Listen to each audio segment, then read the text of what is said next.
Here's something useful to consider. No child escapes their childhood without a measure of woundedness.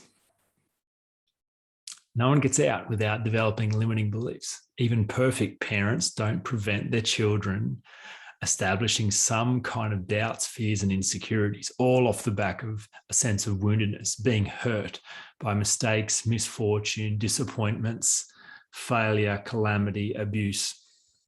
No one.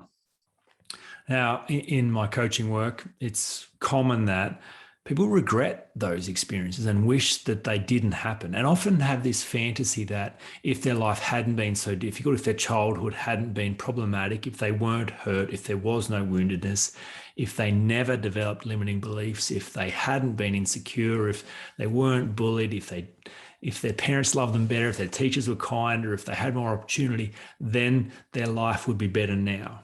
If childhood was easier and better and less woundedness, they would have more healing and wholeness here. That is a complete misunderstanding. That's to miss the basic tenet of strength.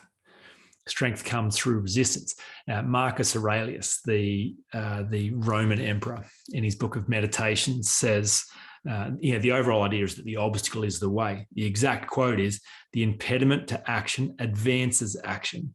What stands in the way becomes the way." Might be a bit abstract, but if you consider the journey a caterpillar takes through the chrysalis toward flight as a moth or a butterfly, the destination is flight, the desire is freedom. That the obstacle is the cocoon. It's like this prison, this confinement is the opposite of flight. But what stands in the way is the way. If a child comes and rips that cocoon open to free the caterpillar prematurely, it has not developed the strength in order to use the wings. So this impediment actually is the thing that advances action. The resistance, the overcoming of resistance, is the actual gift that builds strength so that the wings are able to be used. Useful to consider your own woundedness in the exact same terms. You go to the gym to become strong, and the vehicle for becoming strong is resistance training. You don't lift air. You don't find the easy path, you find the difficult path. That's the whole point. You understand that's in difficulty. It's in having something to resist that your muscles are broken down and rebuilt stronger. So if you can reconsider your woundedness as the gift for strength, the game changes instantly. Rather than wishing it were better or different or other than it is, to understand that the fact that there is woundedness is your opportunity, is your only opportunity for strength, for growth, and for healing as an adult. It's your work. It's a gift to you to go, here is something for you to do now. The fact that there is woundedness means you get an opportunity, you get an extraordinary opportunity to be whole. But the obstacle is the way. You don't get wholeness without woundedness first. That's the point. So considering that changes the frame. It changes the paradigm about how reluctant people are to go on and examine their own woundedness. I have people every day who tell me, surely it's impossible. Surely we live with the baggage of our past. Surely our insecurities are inevitable and at best manageable, but you can't remove them. It's the human condition. That's a mistake. It's a misunderstanding. The human condition is not the inevitability of insecurity and the unsolvability of that solution. The human condition is we're desperate to be good, but we are afraid that we're bad.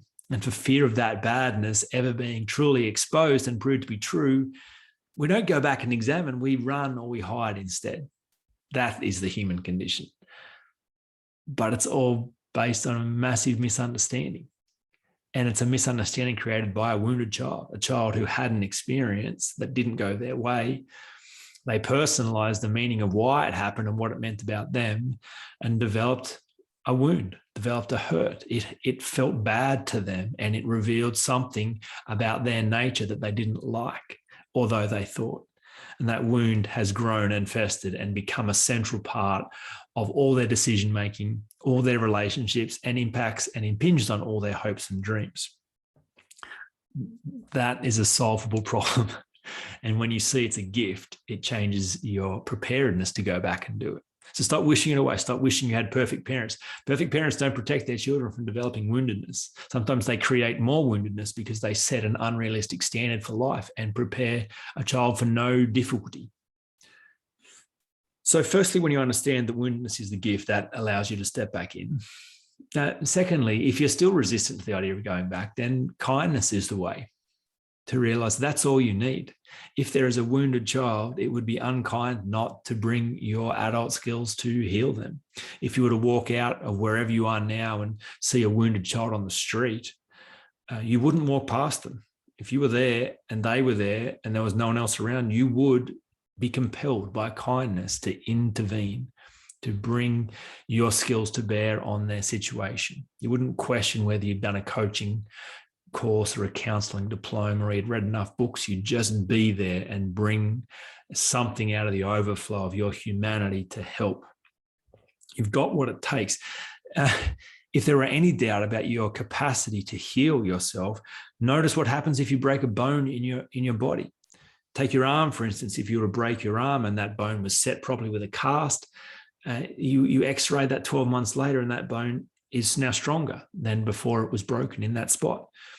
Every cell, if the bone is set properly in that cast and held still, every cell knows how to organize itself to go and repair the damage, to rebuild and replace what was broken and fix it and heal it. So not only can we heal ourselves physically, but emotionally and relationally and intellectually and psychologically and spiritually, we have the capacity to heal ourselves. It's in our DNA. It's the life inside of us.